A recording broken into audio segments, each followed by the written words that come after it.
Okay, Reginaldo, thank you for being my guest. I was so excited when your team said that you would speak with me because I was very inspired by you in particular when I saw the documentary The Farm.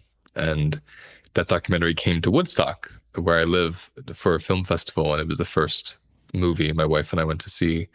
And I was just so moved, and there's so many things I wrote down. And I just said, I know I had to speak to him someday. You were being flooded with people at the end, so I let you go. But I thought I would get you afterwards. So thank you. Oh, yeah. Great to be here. And thanks for the invitation. Yeah, I wanted to start by just introducing my audience to you, but I always prefer that my guests do that themselves. So, how would you introduce yourself to my audience? What should they know about you? Well, quick correction is The Jungle, the The movie. jungle, that's right, not the farm, the jungle. It Thank you. was at the farm. It was yeah, I was at the farm watching the movie The Jungle, correct. Well, if you there are multiple identities that I wear. One is the dominant, and that is the true identity. And so if you want to know who I am fundamentally just an expression of the energy of the universe that through photosynthesis became plant material, which then became animal food, which then became food for us, which then became multiple expressions of energy that I then take in to regenerate this vessel that is called Reginaldo Haslett-Marroquin. That's who I am primarily. And then from there, there are other sub-identities such as I farm. So I'm a farmer. I do systems development for regenerative agriculture infrastructure. So I'm also a systems developer. I have a degree in agronomy, so I'm an agronomist. I also have a minor in communications and I'm major in business management. So I'm technically a business manager too. I'm a father of three. So I'm a father, a husband with my wife, a partner to her as well. And I run an ecosystem that is called the Poultry Center Regenerative Agroforestry, which makes me a sort of a different expression of society that someone who sees the value in the beauty of the magnificent design of the universal biophysical and chemical forces that define life on Earth. And as such, I am also an expression of that human capacity to collectively understand that we are supposed to live a meaningful life, honorable, and to the fullest extent that we are given a geoevolutionary blueprint to express ourselves with. And so I am one of those people who seeks that as a daily thing, and I'll I'll stop doing that when I stop being. Hmm. That's where I am. That's one of the most profound uh, um, introductions I've had so far, and accurate, profoundly accurate. And yeah, Reginaldo, of course. I'm saying Reginaldo, and I come from a Puerto Rican family, so I know these things. But until I talk to someone, I'm not always sure how they pronounce it. I've sat through many mojicas, and my name's Mojica, so that's a funny moment for me. Uh, you know, I think the first question I want to ask you is, and I don't mean where do you come from, like place, even though you can share that, but where do you come from in terms of relationship to place that you have this innate understanding of regeneration and animism and relationship to the land, and then we'll get to your actual regeneration work. Where is that in your history? How did that grow into you? Well, many people have experts in psychology and anthropology have tried to convince me that I'm unique. And yes, I understand that we are all unique. Nobody's the same. But that uniqueness actually allowed me to absorb certain things that most people don't, or that people do in different ways, and they become their own unique expression of that. And it's really about ancestral wisdom. So I eventually was convinced that Yes, if he had been an upbringing that gave me my foundation, it was part of it, of course. They're all made, formed and shaped according to our ancestors and our ancestors that are still alive, that helped us grow up spiritually, mentally and physically. And so, in that context, what I came to understand is that I was just born with this yearning for connection, and I sought it. I did it since I was a little kid. Um, the we Now, as I understand science and all of that, I know that we're all born with an innate intelligence. It's just given to us. We don't have to do anything about it except be born. And then out of that, we come with an innate intelligence. We first use that intelligence to manipulate our surroundings. So basically, we can get food and get wiped and put to sleep and cared for because we are one of the most vulnerable creatures on the planet, right? So, but that innate intelligence evolves really quickly and we start taking the world in. That observation, that ability to observe, starts to inform the next stage in the development of what I call our indigenous self, the one defined by who we are as an expression of energy. And so, in that context, we're simply a reflection of the earth. Its own elements are us, right? We are just so close to the earth itself from that point of view. So I believe that I was just born that way, and I sort of intuitively understood that and started to look for things that would help me further inquire into that space. And so that innate intelligence is enhanced by acquired knowledge, which we start doing from sensory, from touch, from visual cues, from examples and models around us, and all of that. So that's more knowledge about what you are living through. As you go further and start studying in the traditional context we understand it, then you acquire more knowledge, different kind of knowledge, no longer experiential and observational, but actually that knowledge that you have to, memorize in some cases, right? And so on. Facts, figures, formulas, things like that that we learn in agriculture.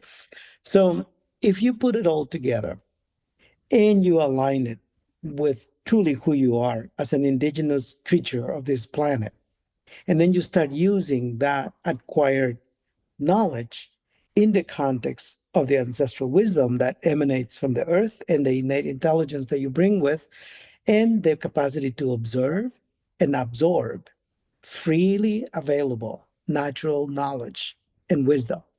Then you have what I call, not, I don't have heard anybody else call it that way, what I call the indigenous intellect.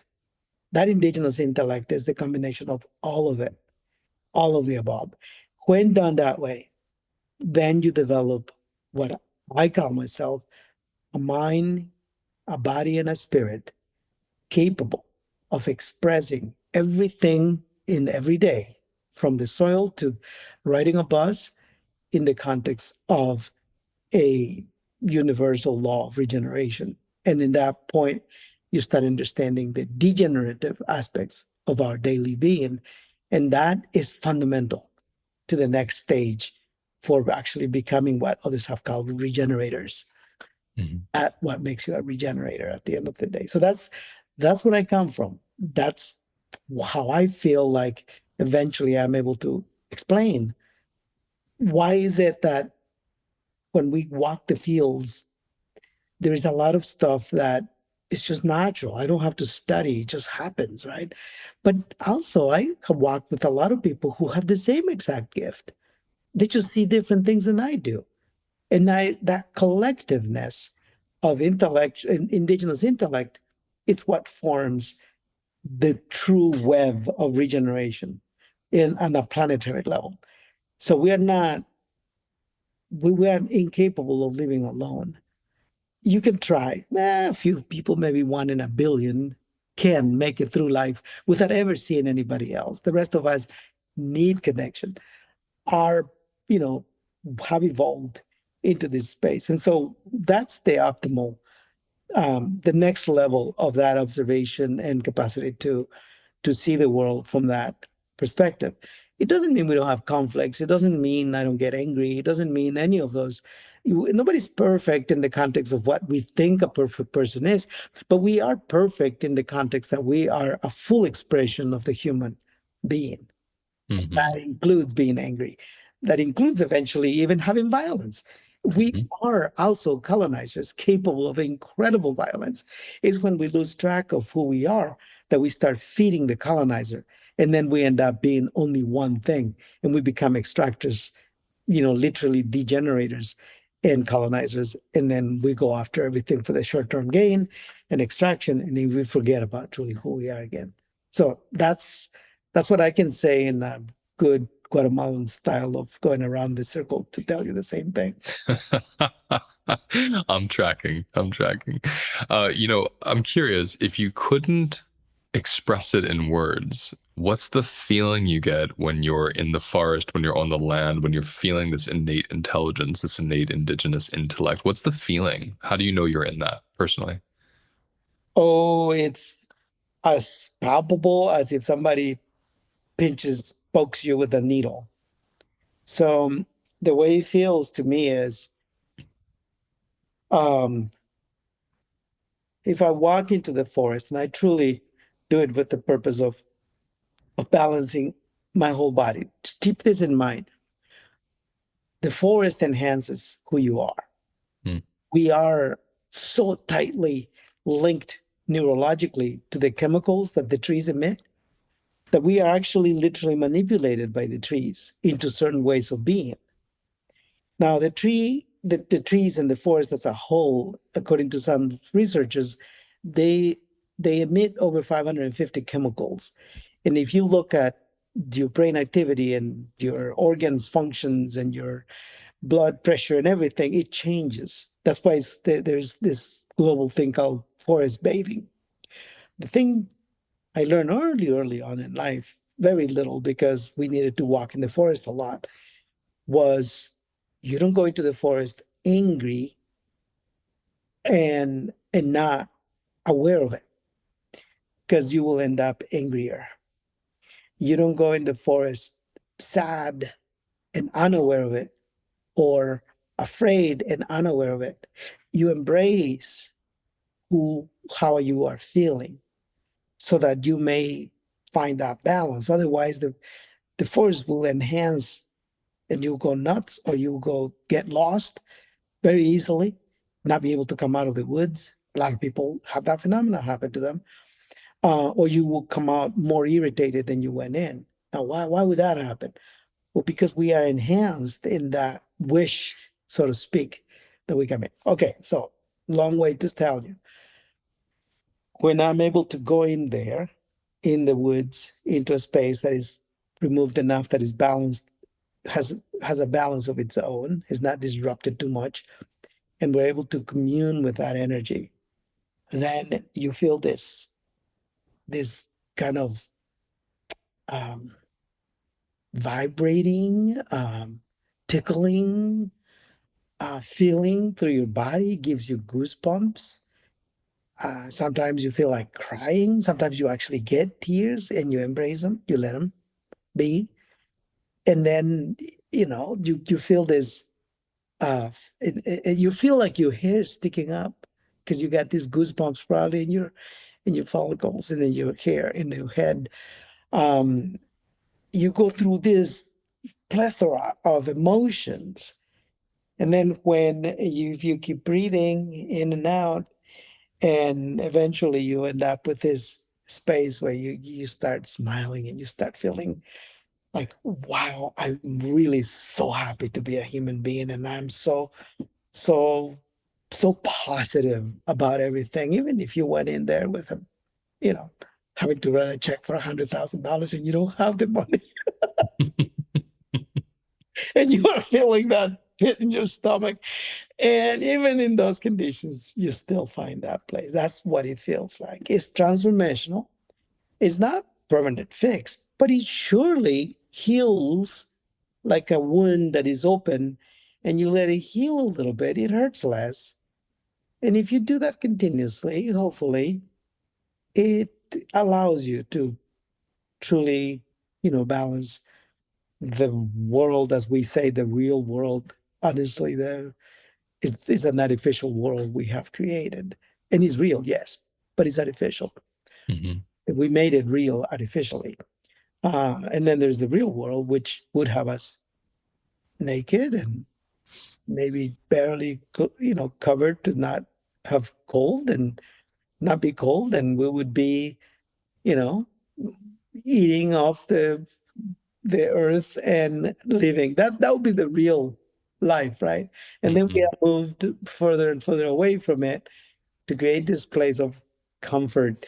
But at the same time that we did that, we removed ourselves from that we are talking about, that full expression of ourselves. But it's still there.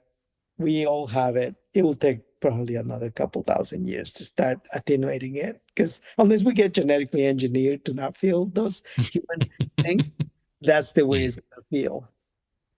As you're describing that whole forest experience, there's this term in somatic psychology called co-regulation, which is all about my body finding safety or peace or having, a modulating, balancing my nervous system with another body. And when I hear you talking about that, I hear you talking about co-regulating with the earth and the body relating to the body of earth. And I think what's so special about that is the body of Earth is so large that it has this great capacity for what our little bodies can't always contain or make sense of. But I haven't heard anyone say before about this enhancement, this idea of it amplifies, it enhances what you're already carrying. And so to go in there with a conscious awareness of I'm sad, and then it pulls my sadness up even more, it almost like helps me embody it even more. I appreciate that because co-regulation isn't like a quick fix from a sensation or feeling. It's actually your body's getting more capacity to feel where you are. It's not always about soothing, it's about letting it become alive in you. And so I find that interesting how you're experiencing that aliveness as well when you walk into the forest. Right. I mean, remember, nothing is um fixed. Yeah. Nothing. I mean, absolutely, especially as part of the natural world. I mean, I can't remember exactly, but I think our cells are, I mean, you are not the same as you were 2 years ago. Hmm. You are completely renewed. If you're not regenerating your cells, then you are not living. And that means your cells are completely new. Yet they are exactly the same genetic blueprint, right? How Yeah. that happens? Well, things are constantly changing, but also constantly balancing, rebalancing, falling out of balance, rebalancing again, and over and over and over. So the thing with being conscious about your state of mind is that you then can release it.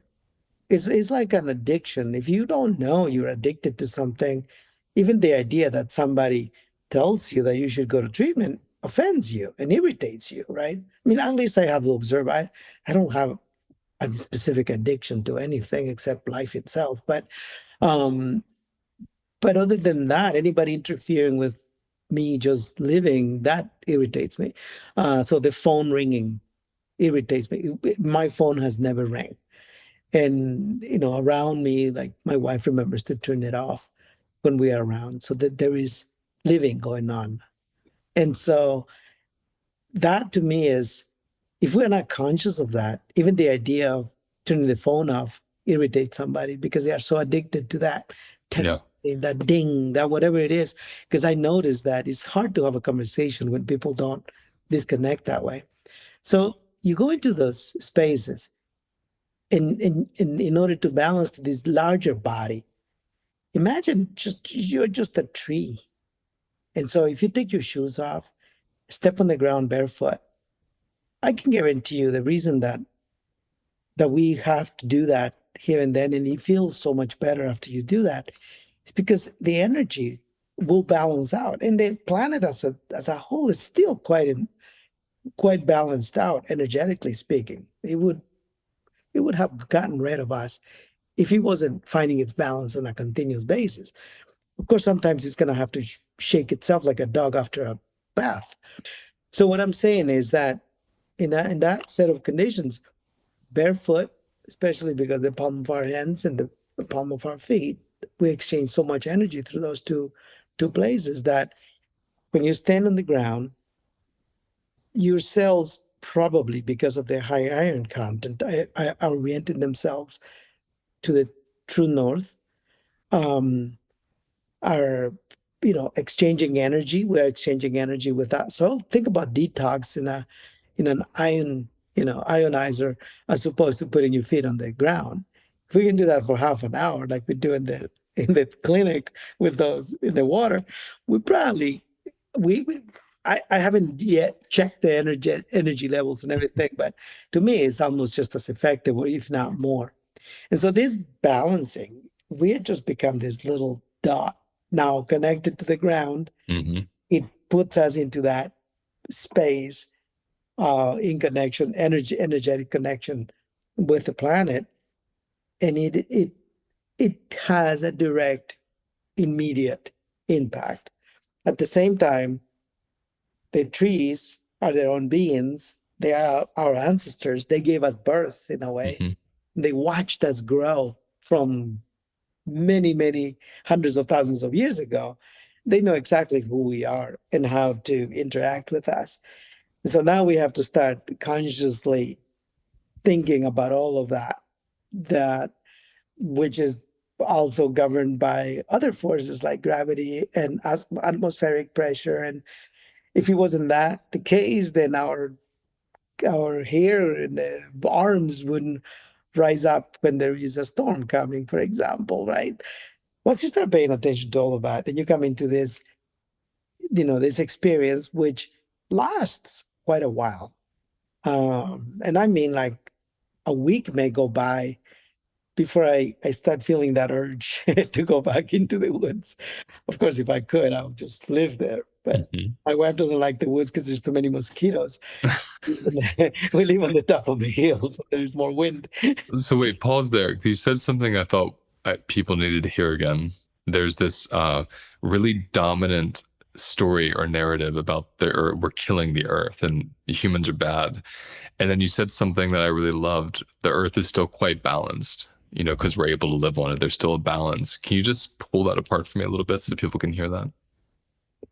Yeah, so we tend to think of everything in terms of our ability to understand things. Hmm. That's really all it is. We can have all the technology in the world. No technology is gonna save us from the Earth's core slowing down, or the ocean currents slowing down, or getting losing their salinity and all of that stuff. There's not much that we can do if that happens. Now, on the other hand, we are sitting here thinking we are the enemy because we are destroying the planet. The planet it's able to process quite a bit. And yes, we are disrupting it. There's no question about it. From the trash we produce, the sewage is going down the rivers, mass amounts of ecosystems being destroyed. That creates problems. But imagine it if we are the reflection of the planet, right? Most of us, if we choose to, we can still live quite full lives, healthy. You start putting poisons in your body, toxins, and all of that. And even though they are floating in the air, we're still quite balanced. And we are, at the end, a reflection of the planet in that context. There may be areas where things are worse, of course. But overall, if you balance it out, we are not in danger of extinction yet. And if we really want to understand the planetary threats, we all we have to do is look inwards at how our health is. Hmm. And then we will look at what is causing that lack of uh, health balance. And you will see that we are putting a lot of trash into our bodies. Hmm. Food, so-called food, that is actually trash. A lot of other stuff. I mean, everything from excess sugars to fats to trash, in other words, that don't belong in our bodies, in a healthy body. All right, well, what are we doing to the planet? It's the same thing. So if you look at some of the processing facilities around the world that produce the stuff we eat, Hmm. you'll see it's actually trash that they're spewing out on one end and byproducts that we then put in our bodies. And then we start having trouble with Hmm. hypertension and high blood pressure, all of those things, right? Well, our trash, on the other hand, the outputs from our living is the food of the earth Hmm. to the Hmm. extent that we are actually feeding the earth trash, her systems. She's going to have started to have hypertension and heart disease and all of those things. What is the veins, the rivers, the veins contaminated is no different than our veins carrying cholesterol and other things that make us sick and eventually, block our arteries. Well, we block an artery of the planet and, it's not about to have a heart attack. It's quite vast, but if he ever does, we're the least of the enemy. Believe me, we I are, believe you. we are, we I are do believe you. shakable. We are shakable. Well, I believe you, and I feel that in my core, and I think this is where that indigenous intellect, which I love that term, comes in. That piece about the mirroring, like when you say you want to understand the destruction of the earth, look within. For many years, I lived and worked as a nutritionist. So I worked with so many people, right, about what they're eating, what's a holistic nutritionist. So rashes, cancers, depression, whatever they were going through, that always made me very curious, not just what you were eating, but what was the relationship to what you were eating, or what was happening in your life that was driving you to eat this certain food. And what I found fascinating, and this is what you highlighted in the documentary as well with the chickens, which we'll get to in a moment, uh, the reciprocity between something you're eating and how it shows up in your body, I think is very important. And so if my body's eating something that's, let's say, supporting life and I'm thriving and I have energy and I'm happy and my skin's clear and the waters, are flowing beautifully through my being, that food must also be doing that for the earth where it's coming from. There's some kind of reflection there. Whereas when I think of the monocrop, when I think of the acres of corn or soy and it being sprayed and the earth getting very dusty and kind of losing its ecology and its diversity, well, that's what happens in the gut then. You lose your microbiome. So there's this interesting reflection that happens there.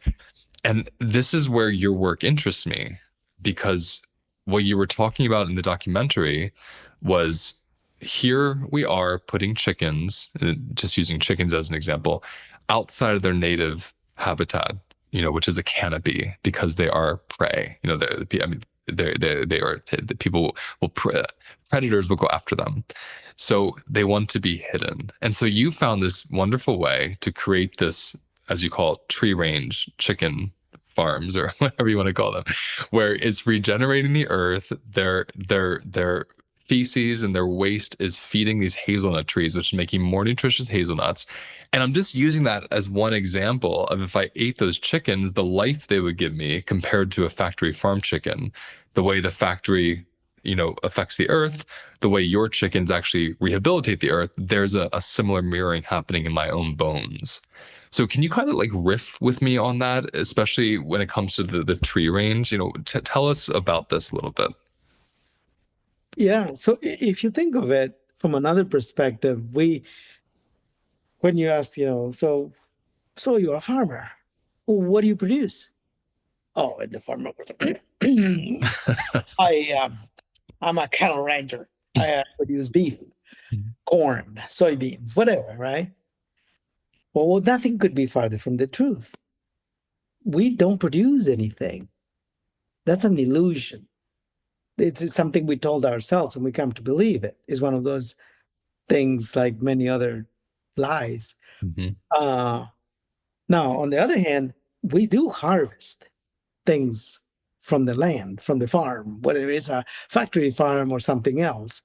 It doesn't matter. At the end of the day, energy came in one form and through many, many thousands of reiterations of that energy through molecular realignments and rebonding and disassembling and reassembling. If you think of grasses that the cow eats, grains that the chickens eat, uh, going through, being transformed into feathers and eyes and beak and hair and this and that and organs and so on.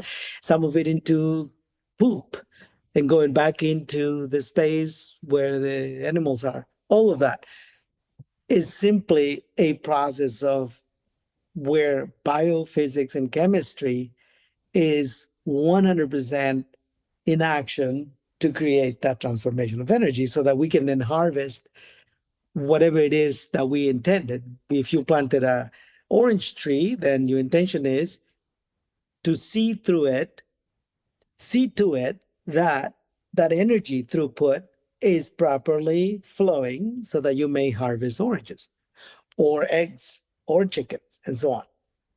Now, that's the indigenous intellect, and that's the way the planet itself evolved.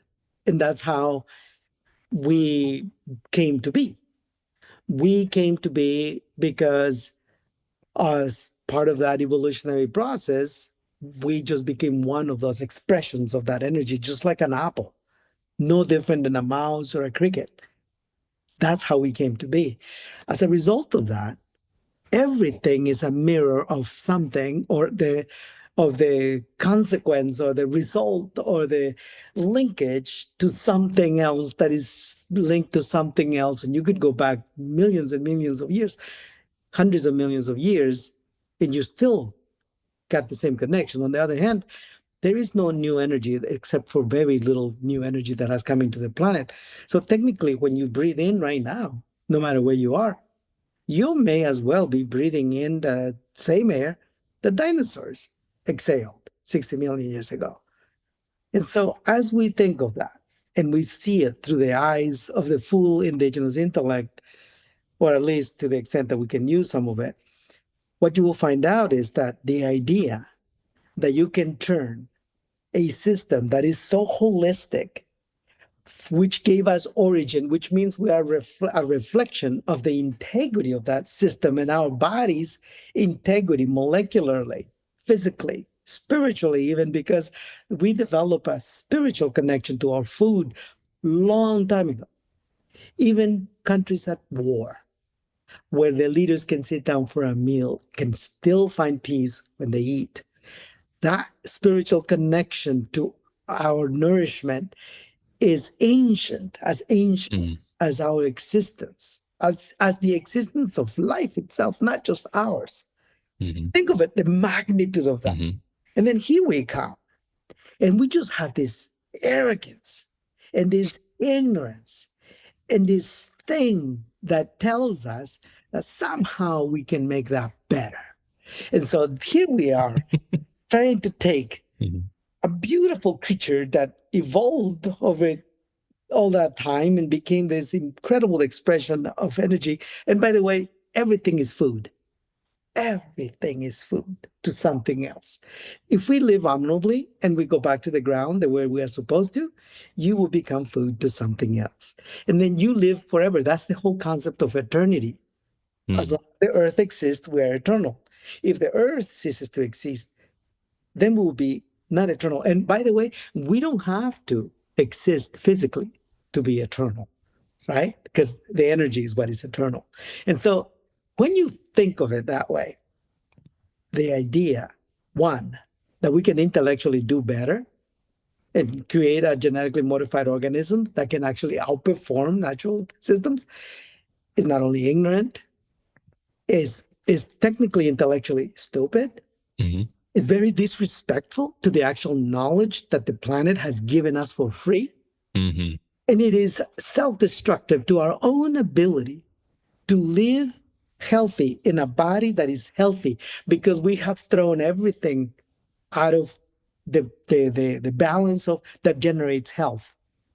And so here we are talking about chicken. Our situation was one where to get into this space, we had to do it with the utmost integrity, non negotiable principles, lighthouses. And one of those was if we can't figure it out a way to merge, to match, to find that balance between the fact that people want chicken and the fact that chickens have their own geoevolutionary blueprint and that we must honor that. If we're going to eat them, then we better not get into the chicken business, period. We're not interested in in extracting energy out of the chicken by putting it into a building so that we could pump it with something and to keep it from moving so that it would accumulate the more muscle and everything so we could sell it for money. At the end, we're still doing economic transactions. But an economic transaction, now seen from a holistic Mhm. regenerative framework, is part of a whole and is Mhm. part now of a circular system as opposed to an extractive colonizing mentality, linear way of engineering. This is what we are doing. And this is why when we went into the trying to understand how we were going to do this, that we literally tried to the extent that our indigenous intellect allows us and extends to us, we try to see the world and ask the creatures themselves the questions as to what we should do. And if you ask a chicken, it tells you a lot of stuff. For example, if you watch a chicken out there, it because it's got its eyes on both sides as opposed to forward and doesn't have eyelashes as we do, um, it can't turn its head if the sun is out, which means the chicken is really afraid of going into open spaces. So the idea of pasture chicken is pretty controversial and oxymoronic in my case because chickens don't, one, they are not um, carnivores, so they don't digest the same way. They can't take a lot of volume, biomass volume, so they depend on grabbing hunks of things as opposed to you know, grabbing a whole bunch of grass and chewing it up, for example, like the cow and the horse and the sheep, they got a big mouth. So all of those things put together tells you a lot about what that chicken actually needs. And then you can go back, and once you have that body of knowledge and at least a better understanding of that, then you can start designing. That's how we went about designing this system, and that's why we would never had imagined raising poultry without at least the most adapted, modern, ecologically localized version of its ancestral jungle-like habitat. That's where the design comes from. That And can you give us a really brief description of that? What does that look like? Yep. So we narrow it down. Once you do all of that, you still got to use fundamental linear thinking because it is actually very useful as long as that's not the departing point. So once you have this whole framework, then you say, okay, how do we codify that into actual agronomics, production units to be more precise, a production unit with specifications and so on. And then you get what we call the production unit. It's not a farm, it's simply a production unit. And in that space, we estimated the total ranging capacity of the chickens, the size of the flocks. We ended up with flocks between 1,500 and 2,000, maybe 2,250 chickens per flock, max. And this is based on the density of a grown bird that is about to be harvested over a space and its ability to be there without completely denuding and destroying the space where it is. There's a bunch of criteria that then comes in. Mhm.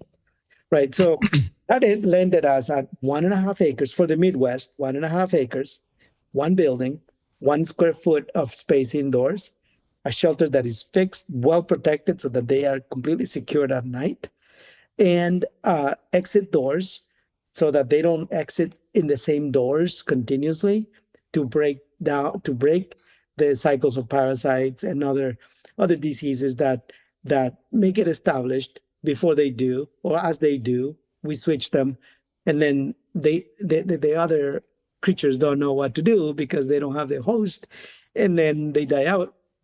And by the time the same thing happens on the other paddock where we rotated them, they are ready to be switched back. This is clean again, replanted, regenerated with sprouts and other foods.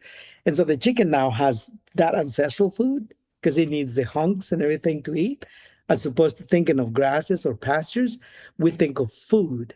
And food for the chicken is very different than if you think about a cow and a cow pasture or a sheep Mhm. pasture.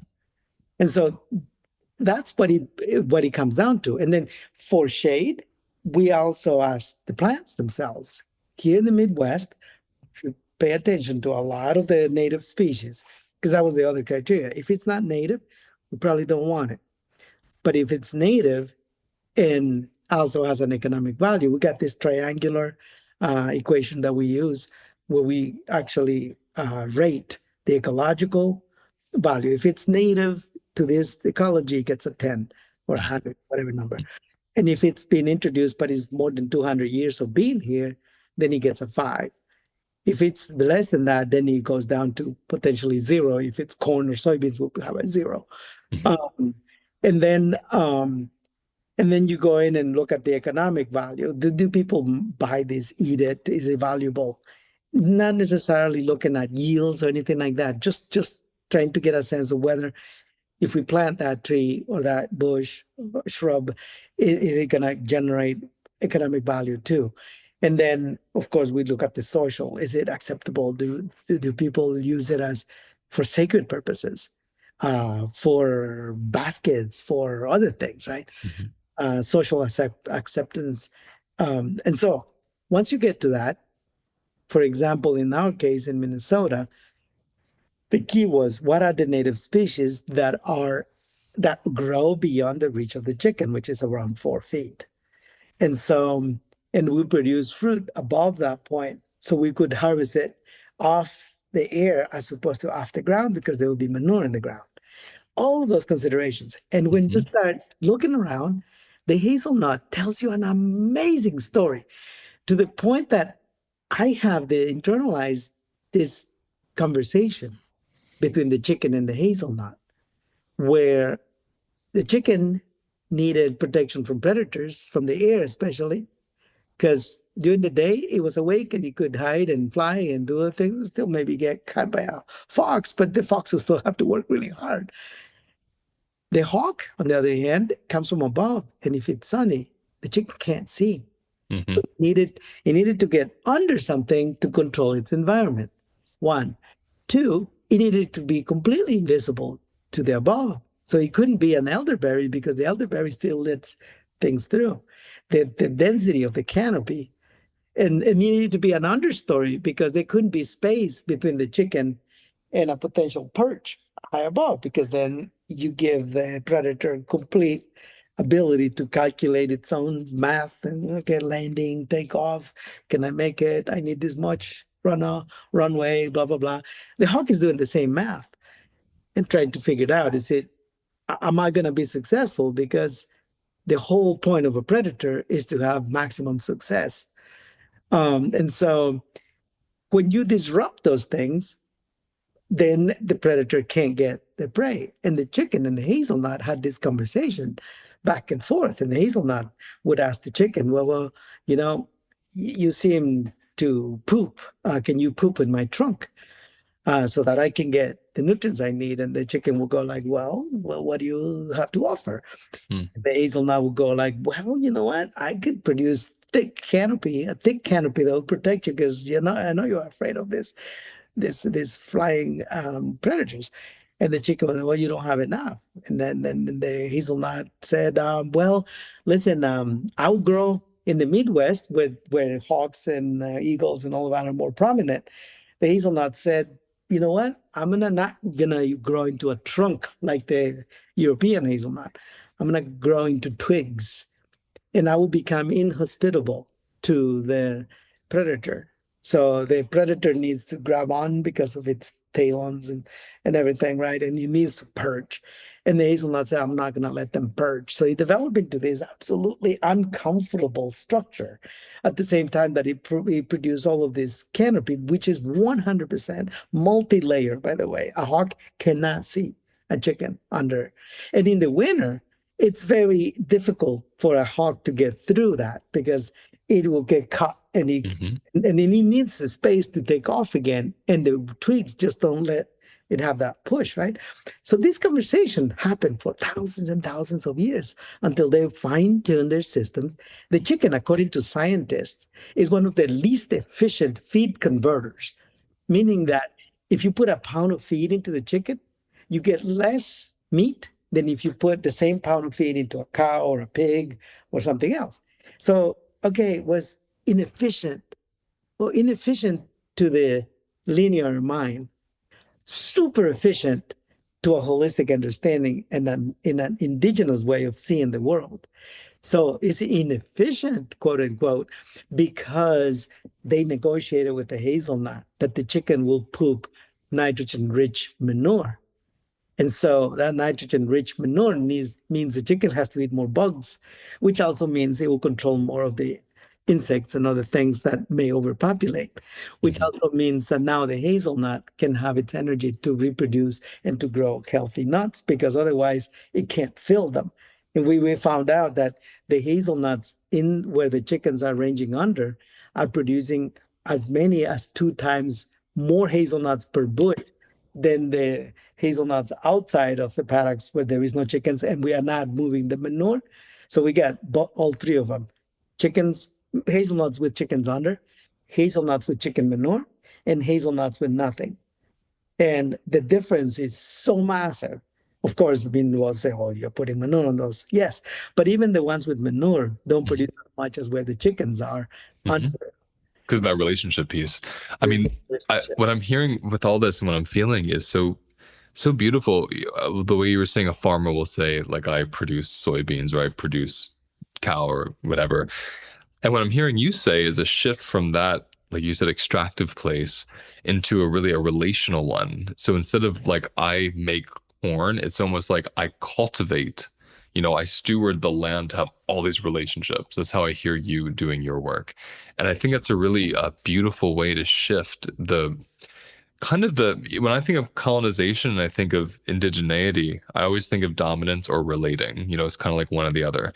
And I think, well, how do I relate to the land? How does the tree relate to the chicken? How do they create this beautiful ecosystem through relating and learning and speaking versus how do I extract one thing and dominate the land? And I think what I want to say, we only have a couple minutes. I mean, I need 3 hours with you. That's very clear. You said something in the film based on everything I'm hearing here that I thought was really gorgeous. It was right at the end. And you said, we all have an indigenous person inside of us. We all have a colonizer inside of us. And I liked that a lot because I think people have gotten confused about these titles based on their specific bloodlines. And I think what's really important is that the potential is in any bloodline. And so, what's your personal relationship to cultivating the indigenous intellect? And how do people do that instead of cultivating the colonizer, so to speak? What would you want to add to that as we start closing? Right. First of all, we are born both indigenous and colonizers. And then we have systems now that have been 100% codified to incentivize the colonizer in us. When we don't recognize the other, the indigenous, then the colonizer takes over. But as we go through life, if we are able to re-indigenize, meaning give meaning to everything, as opposed to just seeking for that immediate reward and return and the short-term goals, right? Seek to understand beyond that. And so as we go through this understanding, maybe the critical thing to see this world through is the fact that we are all colonizers and indigenous. We can feed either one, but we need to feed both of them because that's the way we balance them out. Even in our situation, in whether you are in the Amazon and you never seen a dollar in in physical dollar and you don't understand the value of extraction and all of that, you're still extracting, you're still colonizing, you're still cutting a tree to make a house, you're still going and doing that. The difference is we are doing it with a holistic understanding. And the colonizers, you still need it in order to efficiently take a tree out of the forest so that you can protect the rest of the forest. You see what I mean? Yeah. It, the colonizer alone will go and clear cut. The colonizer that actually works tandemly and in complete circularity with the indigenous intellect will seek to enhance the forest by harvesting a tree or two or three or four. That concept is so upside down for so many people. Like, what do you mean enhance the forest by cutting a tree? I don't want to cut trees. I want to hug them. Well, guess what happens when you actually don't interact? The forest Mm-hmm. actually deteriorates. But Mm-hmm. if you go in there with the idea that you need to enhance the forest by taking a tree, then you will start understanding that the forest needs light, that the new regeneration needs that sunlight and air circulation, all that, that some trees are just not going to grow anymore. That if you take them, they will make room for the others. That if you take them efficiently and effectively, you actually are only harvesting about, you can harvest between 80 and 90% of the total annual growth of a forest, and you still got 10% growth. That forest is still 10% better than it was before, even as you harvested 80 to 90% of what it grew this year. And then next year, if it's dry, then you will understand it grew less and you adapt to that. So you don't let the colonizer take over. That's what we're talking about. We can so totally realistically and so capable of living and relating that way. We just refuse to do it because we have fed the colonizers so much and we have become domesticated to do things as we are told and to react to the reward punishment system. That is not education. That's called domestication. If we don't undomesticate ourselves, we'll keep doing what we're doing. Reginaldo, I am so inspired. I am so grateful. I love this closing. It's not even a sentiment, it's a closing instruction of this inner relationship between the colonizer and the indigenous. And I think it's gorgeous. I've never heard anyone say that. There's always such an angst toward the colonizer if we must exile completely. And I love this conscious colonizing piece of how do I extract that actually in a way regenerates? How do I extract in a way that serves? How do I extract in order to steward, not just extract to extract? That's so beautiful. It's so settling. Maybe more like harvest than extract. Harvest. Yeah, that's a good word for it. I really appreciate it. Really, really beautiful wisdom, my friend. Beautiful, beautiful wisdom. I definitely need to find you again because there's so much more I want to talk to you about. But Anytime. you have a way of hypnotizing. I'm sitting here looking into these beautiful, like shiny, dark eyes and all these wonderful words that are kind of it's almost psychedelic sitting with you. So I could have just sat back and just listened for 4 hours and not even spoke. So thank you for that break in my own intellect so I could just feel you and take you in. It was really beautiful. Appreciate that. Thank you. Yeah. Is there any way anyone can support you listening to this? Yeah, I mean, there is treerangefarms.com where you can buy our chicken anywhere in the country. Of course, that's very, difficult to accept right now because we are shipping it. That's not very regenerative, but it's the only way people can enjoy this. And if you do it once a year, you're really not throwing anything out of balance by ordering a box of chicken once a year. So go ahead and do it. Second, you can always make a donation to our nonprofit, which is the regenagalliance.org. And through that, it helps support me in doing this work, all the research that we do that nobody pays for except, individuals who want to support us. That research to further enhance this, understand more. Like right now, we are bringing in a new breed, a slow growth chicken breed that we are evaluating. All of that has to be, the people doing the work and everything includes cash. If we don't get it as donations, there is no other place where we can get it. That's one way to support us heavily through the website, regenagalliance.org. If you are interested in joining this system and just becoming a poultry grower and under this infrastructure, we have a training online site. It's called regenpoultry.com, and you can just take the courses, even if you're not going to raise chickens, just for to acquire a lot of the knowledge that I'm sharing here and more of the specifics. And it helps us because you pay for the right to access that information. You can access some of it for free, but the whole depth of it, you make a payment because we have invested. I mean, I have invested over 15 years to generate that. And so now is a way to not donate to us, but actually contribute back what we have already contributed to the world. And that's one way to do that as well. And I got my book. It's called In the Shadow of Green Men. And you can order it out of our website as well, uh, regionpoultry.com. And then my farm is called Salvatierra, as in save the earth. That's actually my mother's maiden name.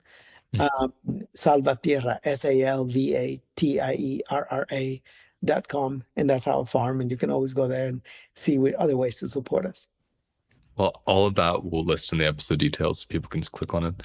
Again, muchas gracias, mi hermano. Really appreciate this. Thank you. Igualmente. Un saludo, un abrazo. Thank you for watching today's episode. Please like and subscribe if you found it useful, and let me know in the comments what you want me to cover next.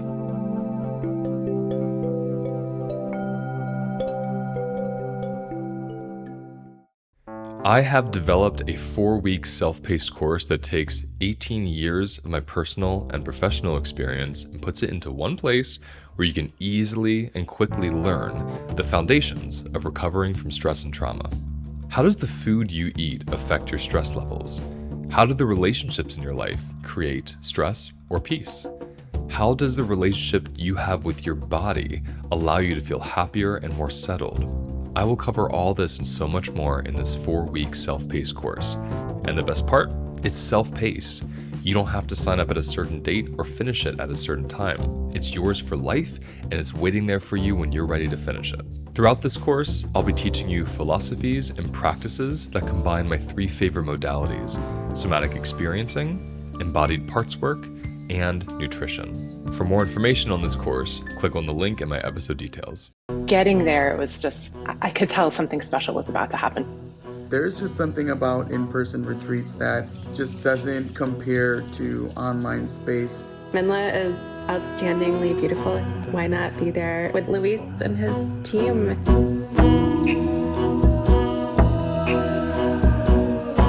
My body knew that something intense was going to happen in the most beautiful way. It was all about getting what each and every one of us needed and what the community needed. My biggest takeaway is that I got introduced to myself.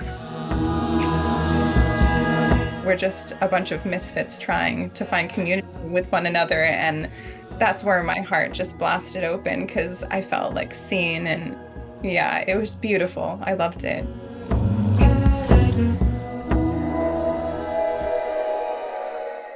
Oh, and I forgot to mention something very important. I'm offering a $700 discount for anyone who registers before April 15th because this is our last US-based HLN team retreat until 2027. In 2026, we'll be doing this in Europe. So if you want to get in this year in upstate New York, in America, please visit holisticlifenavigation.com, click on events, find the retreat, and when you go to the registration page, make sure you type in the discount code HLN700. And as long as it's before April 15th, you get $700 off your entire purchase. So check the calendar right now, and if it's before April 15th, go register, enjoy the discount, and I cannot wait to see you there.